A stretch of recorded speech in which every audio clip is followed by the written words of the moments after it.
शलाकया चक्षुरुन्मीलितं येन तस्मै श्रीगुरवे नमः। श्री परम गुरवे नमः। परम्पराचार्य गुरवे नमः। सकलकलुषविध्वंसकं श्रेयसां परिवर्धकं धर्म संबंधकं भव्यजीवन प्रतिबोधकारकमिदं शास्त्रं श्री गोमठसार जीवकांड नामधेयम् अस्य मूल ग्रंथकर्तारः श्री सर्वज्ञ देवा तदुत्तर ग्रंथकर्तारः श्री गणधर देवा प्रतिगणधर देवास्तेषां वचनानुसार आसाद्य आचार्य श्री नेमिचंद्र सिद्धांत चक्रवर्ती देवैः विरचितं मंगलम भगवान वीरो मंगलम गौतमो गणी मंगलम कुंदकुंदाद्यो जैन धर्मोस्तु मंगलम सर्वमंगल मांगल्यम सर्वकल्याणकारकं प्रधानं सर्वधर्माणां जैनं जयतु शासनं कोटिशतं द्वादश्चैव कोट्यो लक्षान्यशीतिस्त्रधिकानि चैव पञ्चाशदष्टौ च सहस्रसङ्ख्यामेतच्छ्रुतं पंचपदं नमामि अर्हन्त्य भासि यत्थं गणहर देवीं गन्थियं सम्मं पणमामि भक्तिजुक्तो सुदनान्महो वहिं शिरसा इच्छाइवन्ति सुद्भक्ति कासगो कोतसालोच्य अंगवं पैणय पाहुडय परियम सुत्तपणमानि पुब्बगय चूलिया चैव सुत्तथय त्विदं कायं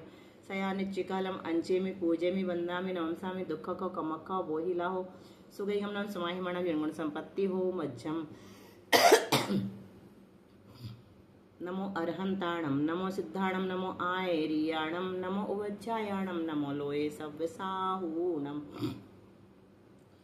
श्रुत जलधि पारगेभ्यः सपरमद्विभावना पटुमतिभ्यः सुचरितपोनिधिभ्यो नमो गुरुभ्यो गुण गुरुभ्यो 36 गुण समज्ञे पंचविहाचार कर्ण संदर्शे शिष्यानुग्रह कुशले धम्मायर्य सदा वंदे गुरुवत्ति संयमेन यतरन्ति संसार सायरं घोरं छिन्नन्ति यट्टकं मम जन्मन मरणं न पावयन्ति ये नित्यं व्रतमंत्र होम निरता ध्यानाग्निहोत्राकुला षट्कर्माभिरतास्तपोधन धना साधुक्रिया साधवा शीलप्रावरणा गुणप्रहरणाश्चन्द्रार्कते ज्योतिका मोक्षद्वारक पाठपाठन भटा प्रीणन्तु मां साधवा गुरुः पान्तु नो नित्यं ज्ञान दर्शन नायिका चारित्राणां गंभीरा मोक्षमार्गोपदेशका इच्छामि वन्ते आर्यवत्ति कावसगो कोतसालोच्य सम्मनान् समदस समचारि युक्ताणं पंचविहाचारणम् आयर्याणम् आयारादि सुज्ञानोपदेशाणम् उवच्छायाणं तिरिणगुणपालन रयाणं सब्बसाहणं निच्चिकालम् अंचेमि पूजेमि वन्दामि नमसामि दुःखको कमक्खो बोहिलाहो सुगैगमनं समाहिमणं निर्गुण संपत्ति हो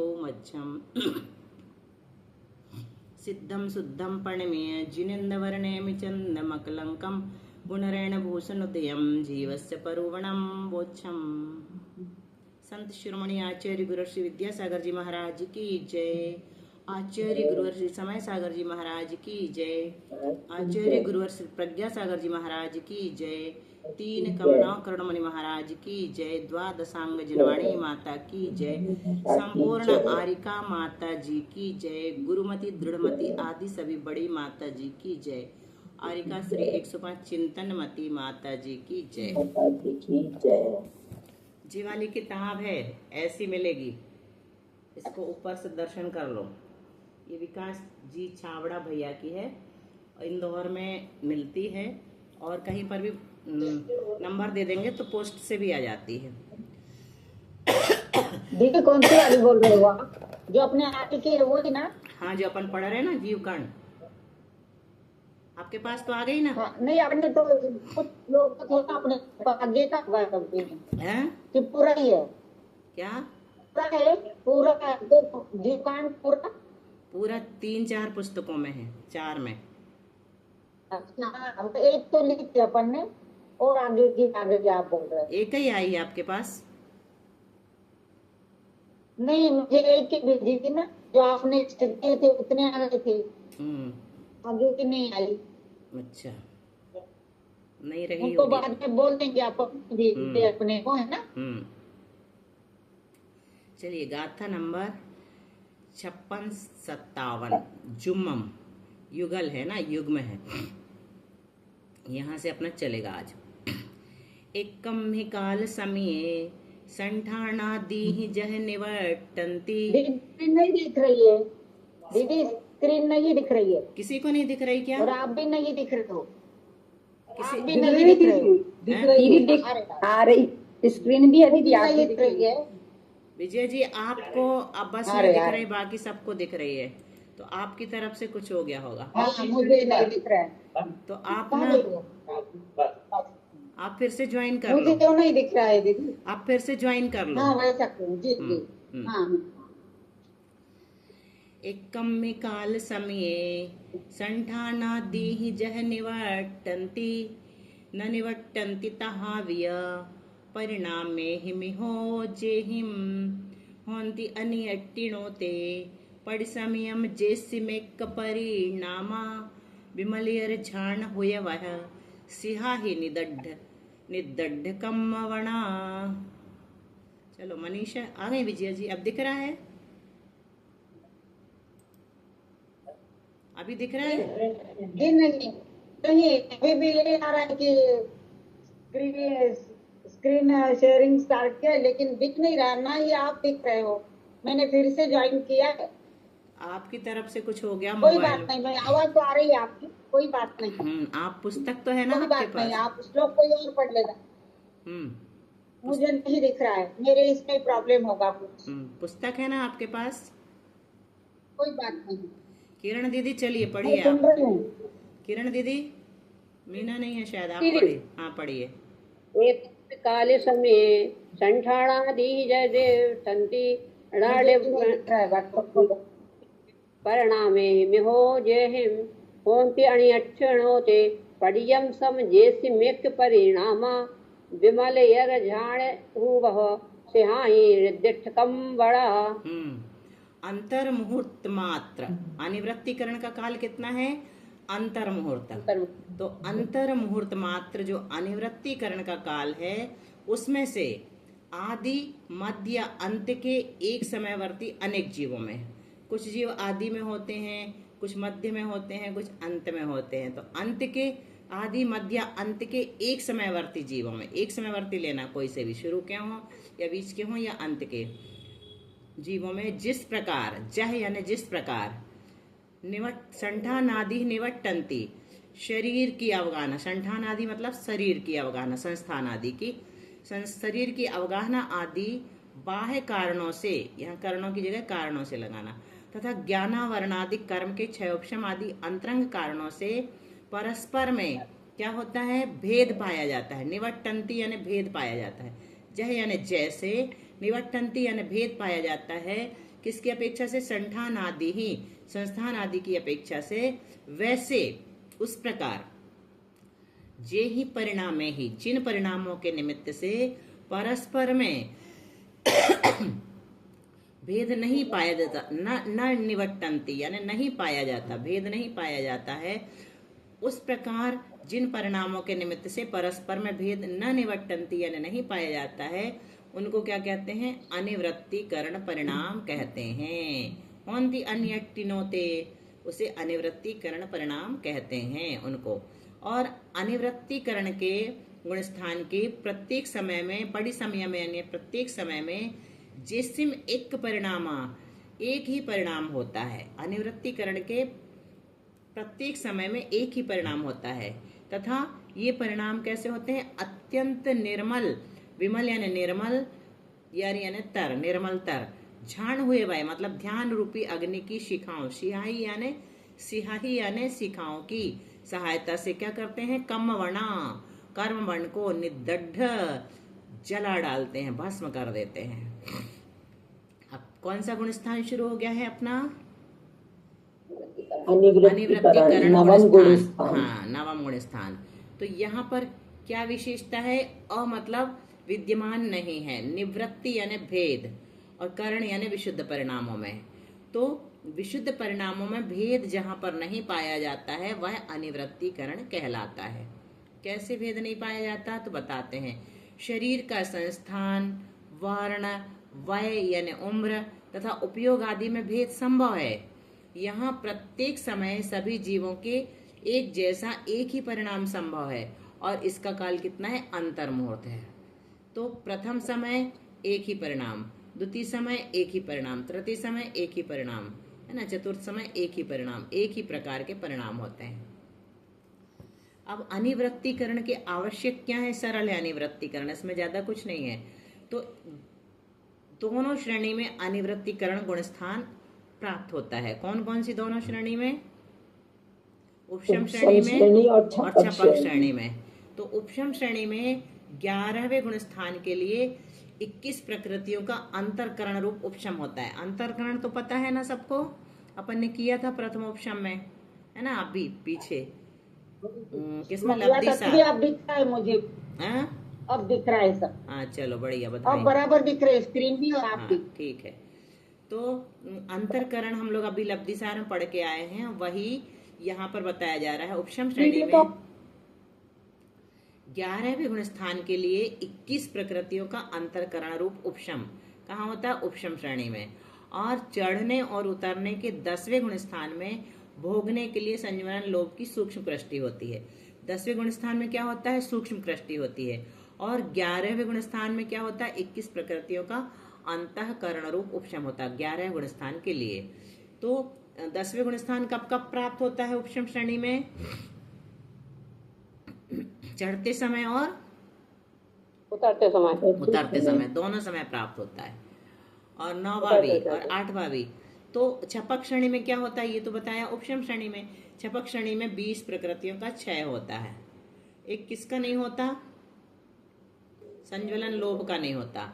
10वें गुण स्थान में भोगने के लिए संज्वलन लोभ की सूक्ष्म कृष्टि रहती है। उपशम श्रेणी में अंतरकरण के बाद की स्थिति ये बनती है क्या? 4 अप्रत्यक्षानावरण, 4 प्रत्यक्षानावरण, इन सब का उदय रहता है और एक इस समय में अनुदय रहता है। संजुलन 3 का भी ऐसे ही होता है। और ये सब उदय के चिन्ह है और ये अनुदय का चिन्ह है। और एक संजुलन लोभ, उसका हमेशा उदय रहता है, सारे में उदय, अनुदय नहीं है ना। ये समझ में आ गया तीनों? वर्तमान समय में इनका तो तीनों 8 का अनुदय रहेगा, बाकी सत्ता में ये सब पड़े रहेंगे। और संजुलन 3 का भी वर्तमान समय में अनुदय रहेगा, बाकी सत्ता में पड़े रहेंगे। और संजुलन लोभ का भी वर्तमान समय में उदय रहेगा और बाकी सबका भी सत्ता में भी बना रहेगा वो, है ना। बाकी सबका नहीं, वो सत्ता में भी बना रहेगा, वर्तमान समय में उदय भी रहेगा। और अंतरकरण के बाद क्या होगा? पूरा अनुदय हो जाएगा। ठीक है, एक अंतर्मुहूर्त के लिए वर्तमान समय में भी नहीं है अनुदय, सिर्फ संजुलन लोभ का रहेगा सूक्ष्म कृष्टि के रूप में इतने समय तक अंतरकरण के बाद। यहाँ देखो और अच्छे से समझ में आ जाएगा। प्रारंभ के अंतर्मुहूर्त में क्या होगा? 4 अप्रत्यक्षानावरण, 4 प्रत्यक्षानावरण और संज्वलन 4 और 9 कषाय, ये सब है ना। और फिर बाद में दूसरे अंतर्मुहूर्त में क्या होगा? इसके बाद क्या होगा? प्रारंभ के ही अंतर्मुहूर्त के बाद 8 कषायों का क्षय हो जाएगा। 8 कषायों का क्षय हो जाएगा। तो कौन कौन सी 8 कषायों का क्षय होने के बाद क्या हो जाएगा? 4 संजुलन बचेंगी और 9 कषाय बचेंगी। ये 8 निकल गई, ये 2 बचे हैं, है ना। 8 कषायों का क्षय होने के बाद क्या स्थिति रहेगी? ऐसी स्थिति रहेगी। फिर 4 संजुलन का भी 9 कषायों का भी क्षय हो गया तो 4 संजुलन मात्र बचे। ठीक है। और फिर 3 संजुलन का क्षय हो गया तो 1 संजुलन लोभ मात्र बचा, है ना, वो भी सूक्ष्म कृष्टि रूप। ठीक है, यहाँ तक ऐसा समझना। अब देखो, अब ये कंक्लूड करते हैं, उपसंहार करते हैं अच्छे से समझने के लिए। कौन कौन से 3 करण हम पढ़ के आए हैं? प्रवृत्तकरण, अपूर्वकरण, अनिवृत्तिकरण। तो अधः प्रवृत्तकरण में परिणाम कैसे होते हैं? और ऊपर समय वाले जीवों के परिणाम नीचे समय वालों से मिलते हैं अधः प्रवृत्तकरण में, है ना। और अपूर्वकरण में क्या होता है? प्रति समय अपूर्व परिणाम होते हैं, ऐसे नवीन परिणाम जो पहले नहीं हुए हों, ऐसे नवीन परिणाम होते हैं।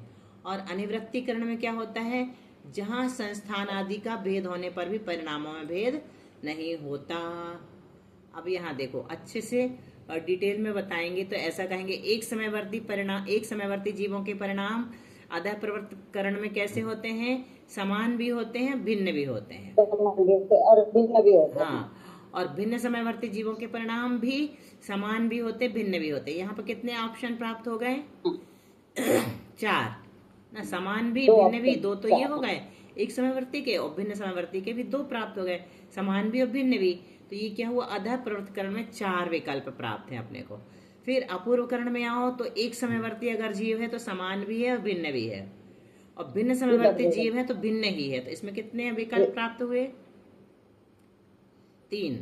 है ना, ये दो एक समयवर्ती के और एक भिन्न समयवर्ती का। फिर अनिवृत्तीकरण में अपन आए तो एक समयवर्ती जीवों के परिणाम समान ही होते हैं और भिन्न समयवर्ती जीवों के परिणाम भिन्न ही होते हैं। इसमें कितने विकल्प मिले अपने को? 2। तो इसमें 4 विकल्प प्राप्त होते हैं, इसमें 3 विकल्प प्राप्त होते हैं, इसमें 2 विकल्प प्राप्त होते हैं। कैसे लगाएंगे? एक समयवर्ती जीवों के परिणाम की अपेक्षा और भिन्न समयवर्ती जीवों के परिणाम की अपेक्षा लगाएंगे तो, है ना। आगे अच्छे से समझ में आ रहा है दीदी? समझ में तो आ रहा है। हाँ। अब अनुकृष्टि रचना अधः प्रवृत्तिकरण में होती है, अपूर्वकरण में नहीं होती, अनिवृत्तिकरण में भी नहीं होती, क्योंकि ऊपर के समयवर्ती जीवों के परिणाम नीचे के समय वाले जीवों के परिणाम से अधः प्रवृत्तिकरण में ही मिलते हैं, यहाँ नहीं मिलते, नवीन परिणाम होते हैं। यहाँ पर भी संस्थान आदि में भेद होने पर भी परिणामों में भेद नहीं होता, इसलिए यहाँ पर भी नहीं होती। परिणामों की संख्या कितनी होती है? दीदी अनुकृष्टि रचना सिर्फ अधःकरण में होगी ना दीदी? हाँ, अधःप्रवृत्तकरण में ही होगी। हाँ लिखा है ना, ये होती है, नहीं होती, नहीं होती, इन दोनों में नहीं होती। ठीक है। फिर परिणामों की संख्या कितनी है अधःप्रवृत्तकरण में? असंख्यात लोक प्रमाण। कैसी है? ऊपर ऊपर समान वृद्धि सहित एक एक चय बढ़ता हुआ। और अपूर्वकरण में कितने हैं परिणाम? इसमें भी असंख्यात लोक प्रमाण है। असंख्यात लोक प्रमाण होते हुए भी परिणाम आधा प्रवृत्तकरण से असंख्यात गुणे हैं अपूर्वकरण में। अनिवृत्तीकरण में कितने परिणाम है? असंख्यात हैं, बस असंख्यात लोक प्रमाण नहीं है। कितने हैं? जितने इसके समय है उतने ही है परिणाम। ठीक है। और क्या पढ़ा था? काल। तीनों का कितना है? अंतर्मुहूर्त है, लेकिन अधः प्रवृत्तकरण का सबसे बड़ा अंतर्मुहूर्त है ना, 3 बार संख्यात आया था। और अधः प्रवृत्तकरण से संख्यात गुणाहीन किसका है? अपूर्वकरण का। और अपूर्वकरण से भी संख्यात गुणाहीन अनिवृत्तीकरण का। तो उदाहरण में क्या लिया था? 16 समय का मान लो अधः प्रवृत्तकरण का, और अपूर्वकरण का 8 समय का, और अनिवृत्तीकरण का 4 समय का। ये संख्यात गुणाहीन बता दिया। अब ये जो करण परिणाम हम पढ़ के आए हैं लब्धिसार में भी और अभी भी, तो ये कहाँ कहाँ होते हैं? तो प्रथमोपसम सम्यक्त में होते हैं सबसे पहले तो, है ना। तो वहाँ कौन सा गुण स्थान रहता है प्रथमोपसम सम्यक्त में? पहला। और ठीक है। और अनंतानुबंधी की विसंयोजना में भी 3 करण होते हैं। वो कौन से गुण स्थान में होती है अनंतानुबंधी की विसंयोजना? 4 से 7 तक। चौथे से 7वें तक। ठीक है। और छायिक सम्यक्त में भी 3 करण होते हैं। छायिक सम्यक्त कहाँ से कहाँ तक होता है? कृत्य वेदक से होगा ना दीदी? वो भी 4 से 7 तक होता है। कृत्य वेदक तो उसका अंतिम समय को कहते हैं ना, अंतिम अंतर्मुहूर्त को। फिर द्वितीयोपसम सम्यक्त में भी 3 करण होते हैं। द्वितीयोपसम सम्यक्त के गुण स्थान कौन से हैं? 4 से 7। हाँ ठीक है। और उपशम श्रेणी में भी 3 करण होते हैं। उपशम श्रेणी में कहाँ होते 3 करण? 7, 8, 9 में। 7, 8, 9 करण होंगे तो। और छपक श्रेणी में भी 7, 8, 9 में। फिर बाद में क्या हो जाता है? हाँ, फिर 10वें 11वें गुण स्थान। चलो अब आगे चलते हैं। ये अपना वर्णन हो चुका है 7वें, 8वें और 9वें गुण स्थान का। अब चलते हैं 10वें गुण स्थान में। 10वां गुण स्थान क्या है? दुध को सुम्भयवत्थम हो ही जहाँ सुहम सांपरा सुहुम राय संयुक्तम एवं सुहुम कसाओ सुहुम सरा गोतिनादवो। चलिए दीदी हम पढ़े? हाँ पढ़ लीजिए। दूध को सुम्भयवत्थम होई जहाँ सुहुमराय संयुक्तम एवं सुहुम कसाओ सुहुमसरा गोतिनादो। प्रणाम वंदना दीदी। ठीक है। क्या कह रहे हैं यहाँ पर? जिस प्रकार दूध यानी धुले हुए कौसुंभी वस्त्र में लालिमा कैसी रह जाती है? सुर्खी यानी सूक्ष्म रह जाती है। किसी वस्त्र में लालिमा थी, लेकिन जब उसको धो लिया तो वो लालिमा कैसी हो जाती? कम हो जाती है, सूक्ष्म रह जाती है। उसी प्रकार जो जीव अत्यंत सुहुम राय संयुक्तम, अत्यंत सूक्ष्म राग यानी लोभ कसाय से युक्त है, उसे सुहुम कसाओ, सूक्ष्म सांपराय नामक 10 गुणस्थानवर्ती कहते हैं नादब्बो, यानी जानना चाहिए। सूक्ष्म सांपराय गुणस्थान का निमित्त क्या है? सूक्ष्म संज्वलन लोभ का उदय। परिणाम कैसे होते हैं इसमें? अत्यंत सूक्ष्म राग, लोभ कषाय से संयुक्त। उदाहरण क्या दिया यहाँ पर? धुले हुए कौसुंभी वस्त्र के समान सूक्ष्म लालिमा रह जाती है। अब यानी पूरा साफ नहीं होता है ना दीदी, पूरा कलर नहीं निकल जाता, हाँ, थोड़ा सा धुंधला सा सूक्ष्म रह जाता है। और क्या विशेषता है तो यहाँ बताते हैं। पुव्वा पुव्वा फढ़य बादर सुहुम गए किट्टी अनुभागा हीन कमा नंत गुणेन वरादु वरम चहे ठस। चलिए सरोज जी आप पढ़ लीजिए, मनीषा पारुल नहीं है शायद आज। दीदी हाँ तो पढ़ो ना, तुम्हारी बारी है, दिख नहीं रही थी। पापो वो फड्डे बादल सुहम गए किट्टी अणु भागा हीण कमाणंत गुणेन वरादु वरम चहे ठस। पुव्वा पुव्वा फड्डय मतलब पूर्व स्पर्धक से और अपूर्व स्पर्धक के, पूर्व स्पर्धक से अपूर्व स्पर्धक के, और पूर्व स्पर्धक से बादर कृष्टि के, सॉरी पुव्वा से अपूर्व, फड्डा यानी स्पर्धक, तो पूर्व स्पर्धक से पहले किसे लिया? अपूर्व स्पर्धक के, और अपूर्व से बादर के, अपूर्व स्पर्धक से बादर कृष्टि के, तथा सुहुम और बादर कृष्टि से सूक्ष्म कृष्टि के अनुभाग क्रम से कैसे होते हैं? हीन कमाण नंत गुणेन वरादु, अनंत गुणे हीन है। वरादु यानी और ऊपर के यानी पूर्व के जघन्य से नीचे का उत्कृष्ट, और अपने अपने उत्कृष्ट से अपना अपना जघन्य अनंत गुणाहीन है। जैसे हम पढ़ के आए थे ना अभी अही चाल में, क्या समझ में आया इसमें? पूर्व स्पर्धक अभी यहाँ बता ही रहे हैं। पूर्व स्पर्धक किसे कहते हैं? जैसे हम लोग के जो स्पर्धक हैं अधिक अनुभाग वाले, वो सब पूर्व स्पर्धक कहलाते हैं। फिर जब करण शुरू होते हैं तो वहां पर अपूर्व स्पर्धक होते हैं। फिर अपूर्व स्पर्धक के बाद और मंद अनुभाग होता है तो बादर कृष्टि होती है। फिर और मंद अनुभाग होता है अनंत गुणाहीन तो सूक्ष्म कृष्टि होती है। तो ऊपर के पूर्व के जघन्य से नीचे का उत्कृष्ट, ऊपर का जो पहले का जघन्य है उससे नीचे का जो उत्कृष्ट है वो अनंत गुणाहीन है, ठीक है। और अपने अपने उत्कृष्ट से अपना अपना जघन्य भी अनंत गुणाहीन है। उत्कृष्ट से जघन्य अनंत गुणाहीन होता है। स्पर्धक किसे कहते हैं? वर्गणाओं के समूह को वर्ग, वर्गणा और स्पर्धक, वर्गों के समूह को वर्णा कहते हैं और वर्गणाओं के समूह को क्या कहते हैं? स्पर्धक कहते हैं। स्थिति जब हम पढ़ते हैं कर्मों की तो वहां पर स्पर्धक नहीं कहते, वहां पर क्या कहते हैं? निषेक कहते हैं। और जब अनुभाग पढ़ते हैं तो वही जिसे निषेक कहा जाता था उसी को हम क्या कहने लगते हैं? स्पर्धक कहने लगते। वहां पर परमाणु संज्ञा होती है और निषेक संज्ञा होती है। यहाँ पर वर्ग, वर्गणा और स्पर्धक संज्ञा होती है ना। उसके बाद गुणहानि वगैरह तो सब में समान है। अब देखो, अब शक्ति की अपेक्षा वर्णन कहलाता है। स्पर्धक जो है वो शक्ति बताता है और स्थिति जो है वो शक्ति नहीं बताती है ना, वो काल बताती है कर्मों की। तो जघन्य वर्णा के एक वर्ग में सबसे जघन्य शक्ति पाई जाती है। जो जघन्य वर्णा होती है उसका जो एक वर्ग है उसमें कितनी शक्ति पाई जाती है? सबसे जघन्य शक्ति पाई जाती है। उसकी संदृष्टि यहाँ पर मानी है 8। ये 8 दिख रही है। प्रथम स्पर्धक क्या है? ये जघन्य स्पर्धक, जघन्य वर्णा है। जघन्य वर्णा के समूह को और पहला स्पर्धक कहा है। वर्णा वर्ग का समूह वर्णा, वर्णा का समूह स्पर्धक है ना। क्या पढ़ा?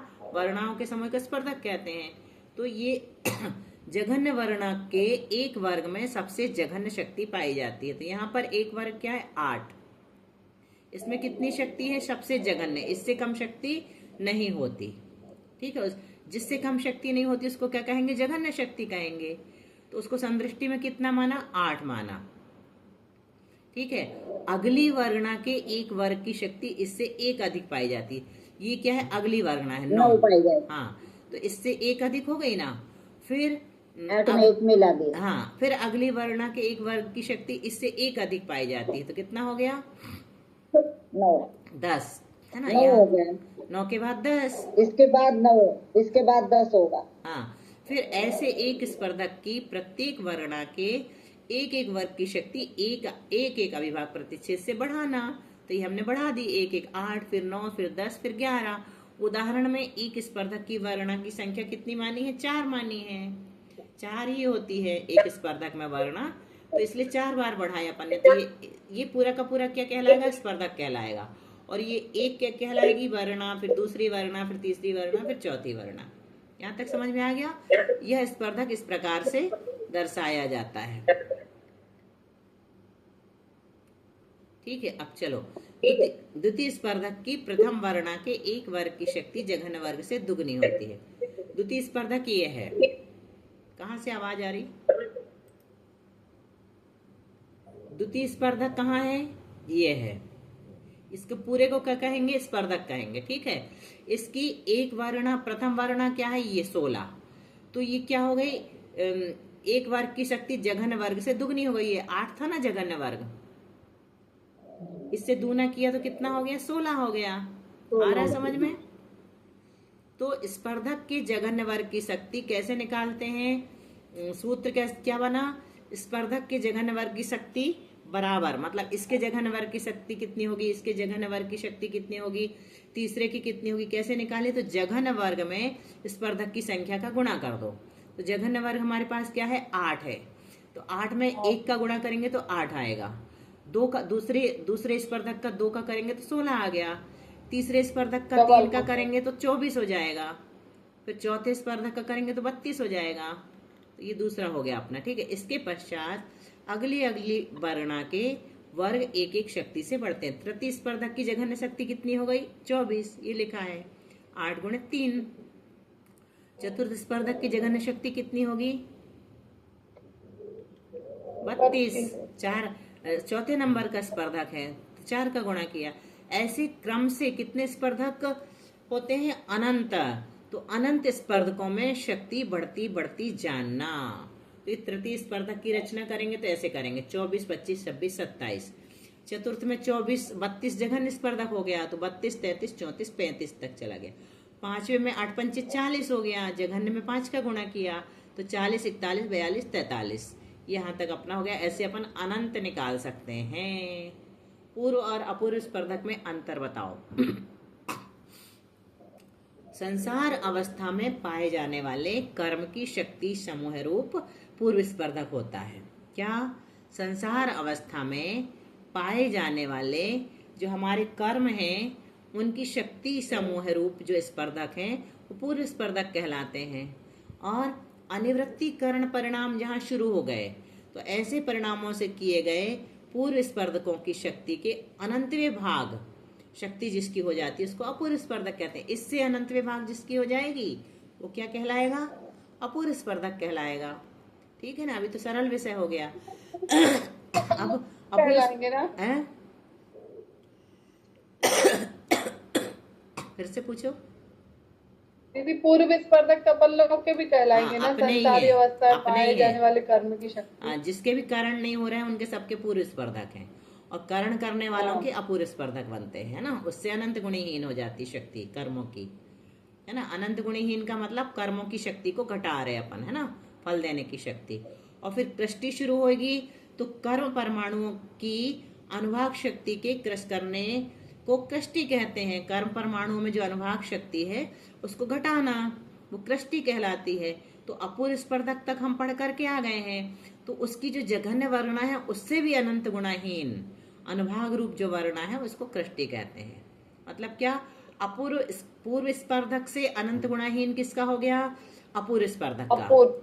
और अपूर्व स्पर्धक से अनंत गुणाहीन किसे हो गया? उसको कृष्टि कहेंगे। तो कृष्टि भी 2 प्रकार की होती है। ये कहलाएगी बादर कृष्टि। फिर बादर कृष्टि से भी अनंत गुणाहीन होगी तो उसको कहेंगे सूक्ष्म कृष्टि। स्पर्धक व कृष्टि में अंतर पहले देख लो। एक स्पर्धक से दूसरे स्पर्धक का अनुभाग थोड़ा ही अधिक है, लेकिन कृष्टि में क्या होता है? अनंत गुणा होता है। ठीक है, एक कृष्टि से दूसरी कृष्टि का अनुभाग अनंत गुणा होता है। तो ये स्पर्धक और कृष्टि में अंतर पहले समझ लेना। अनुभाग का क्रम ऐसे होता है, ये है सूक्ष्म कृष्टि, ये है पूर्व स्पर्धक, है ना। सबसे पहले पूर्व स्पर्धक, तो इसका ये जघन्य है और ये उत्कृष्ट है। तो उत्कृष्ट से अनंत गुणाहीन कौन सा हो जाएगा? जघन्य हो जाएगा। फिर इसके जघन्य से अनंत गुणाहीन अनुभाग किसका हो जाएगा? अपूर्व स्पर्धक के उत्कृष्ट का। और इससे भी अनंत गुणाहीन उसी के जघन्य का। फिर इससे भी अनंत गुणाहीन बादर कृष्टि के उत्कृष्ट का। और फिर इससे अनंत गुणाहीन अनुभाग जो है वो इसी के जघन्य का। फिर इससे भी अनंत गुणाहीन अनुभाग जो है वो सूक्ष्म कृष्टि के उत्कृष्ट का। और इससे भी अनंत गुणाहीन अनुभाग सूक्ष्म कृष्टि के जघन्य का। अब क्या क्या देखा अपन ने? अपूर्व स्पर्धक, बादर कृष्टि और सूक्ष्म कृष्टि। तो अपूर्व स्पर्धक जो होते हैं वो कषाय नुकषाय सभी के होते हैं। और बादर कृष्टि जो है वो संजुलन, क्रोध, मान, माया, लोभ की होती है। लेकिन सूक्ष्म कृष्टि जो है वहां सिर्फ संजुलन कषाय बचती है, संजुलन लोभ कषाय। तो उसी की होगी, जो बची है उसी की होगी। उपशम श्रेणी में सूक्ष्म कृष्टि ही होती है। क्या क्या नहीं होता?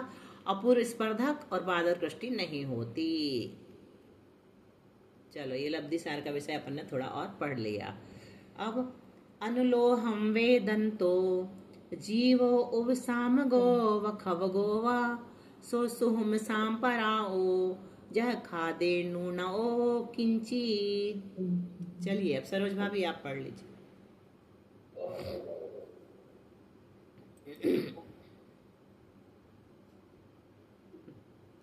अनम्यूट नहीं किया, कविता पढ़ लो जल्दी से, जो कोई पढ़ पाए। दीदी वंदना। अणुलोहम वेदंतो जीवो उपसाम गो वखब गोवा सो सोहम सांपरायो जह खादेनुड़ो किम भी किंची। चाहे उपशम श्रेणी का आरोहण करने वाला हो अथवा छपक श्रेणी का आरोहण करने वाला हो। उपसाम गोवा, खब गोवा। तो उपशम श्रेणी का आरोहण करने वाला उपशमक कहलाता है, उपशामक। और छपक श्रेणी का आरोहण करने वाला छपक कहलाता है। तो दोनों में से कोई भी हो, परंतु जो जीव अनुलोहम यानी सूक्ष्म लोभ के उदय का वेदंतो यानी अनुभव कर रहा है, ऐसा 10वें गुण स्थान सुहम सांपराओ मतलब 10वें गुण स्थान वाला जीव जह खादे नूनो किंचिवी यथाख्यात चारित्र से कुछ ही न्यून होता है। छठे से 10वें गुण स्थान में संजुलन का उदय कैसा होता है? तो छठे गुण स्थान में संजुलन का तीव्र उदय रहता है। 7वें में कैसा हो जाता है? मंद हो जाता है। और 8वें में मंदतर, 9वें में मंदतम और 10वें में सूक्ष्म हो जाता है, सूक्ष्म उदय हो जाता है संजुलन का। और चारित्र की वृद्धि कैसे होती है? तो सबसे पहले सामायिक छेदोपस्थापना चारित्र रहता है, फिर आगे बढ़ते हैं तो सूक्ष्म सांप्राय चारित्र हो जाता है, फिर 11वें गुण स्थान में आते ही कौन सा हो जाता है? यथाख्यात चारित्र हो जाता है। सामायिक छेदोपस्थापना कहाँ तक होता है? 6 से 9 तक। और सूक्ष्म सांप्राय कहाँ रहेगा? 10वें में सूक्ष्म 10वें। और यथाख्यात कहाँ से कहाँ तक होता है? 11 से 14 तक। हाँ, 11 से 14 तक। बहुत अच्छा। चलिए, एक गाथा और नहीं होगी, एक मिनट से कम टाइम बचा है। सरोज कैसा चल रहा है तुम्हारा पृथ्वीपुर? दीदी ठीक है, तैयारी अच्छी अच्छा चल रही चला है? दीदी, अच्छा लगता है आपका पढ़ा हुआ। चलो बढ़िया है। चलिए विजया जी जिनवाणी स्तुति बोलिए, टाइम कम बचा है, कल भी क्लास लगेगी। मीनम। चलिए हिंदी में बोल देते हैं। पीयूष है विषय सौख्य विरेचना है, पीते सुशीघ्र मिटती चिर वेदना है, भाई जरा मरण रोग निवारती है, संजीवनी सुख करी जिन भारती है। 9 बार नमोकार मंत्र। द्वादशांग जिनवाणी माता की जय।